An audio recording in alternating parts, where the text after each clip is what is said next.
Hello നമസ്കാരം. അങ്ങനെ കാത്തിരിപ്പിനൊടുവിൽ സൂക്ഷ്മദർശിനി എന്ന ചിത്രത്തിൻ്റെ ആദ്യ ഷോ ഇപ്പോൾ കേരളത്തിലെ വിവിധ തിയേറ്ററുകളിൽ അവസാനിച്ച് ചിത്രത്തിൻ്റെ ആദ്യ റെസ്പോൺസൊക്കെ പുറത്തുവന്നുകൊണ്ടിരിക്കുകയാണ്. ആ ഒരു അപ്ഡേഷനാണ് ഇന്നൊരു വീഡിയോ ഭാഗത്ത്. വീഡിയോയിൽ വരുമ്പോൾ വീഡിയോ ലൈക്ക് ചെയ്യുക, ചാനൽ സബ്സ്ക്രൈബ് ചെയ്യുക.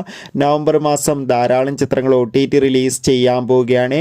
നമ്മുടെ ചാനൽ ഭാഗം പരിശോധിച്ചാൽ നിങ്ങൾക്ക് ആ വീഡിയോയ്ക്ക് കാണാൻ വേണ്ടി സാധിക്കുന്നതായിരിക്കും. ബേസിൽ ജോസഫ്, നസ്രിയ എന്നൊക്കെ പ്രധാന കഥാപാത്രങ്ങളായി ഇന്ന് റിലീസ് ചെയ്ത ചിത്രമായിരുന്നു സൂക്ഷ്മദർശിനി.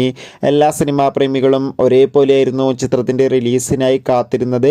അങ്ങനെ കാത്തിരിപ്പിനൊടുവിൽ സൂക്ഷ്മദർശിനി എന്ന ചിത്രത്തിൻ്റെ ആദ്യ ഷോ ഇപ്പോൾ കേരളത്തിലെ വിവിധ തിയേറ്ററുകളിൽ അവസാനിക്കുമ്പോൾ ചിത്രത്തിന് പോസിറ്റീവ് റെസ്പോൺസ് തന്നെയാണ് പുറത്തുവന്നുകൊണ്ടിരിക്കുന്നത്.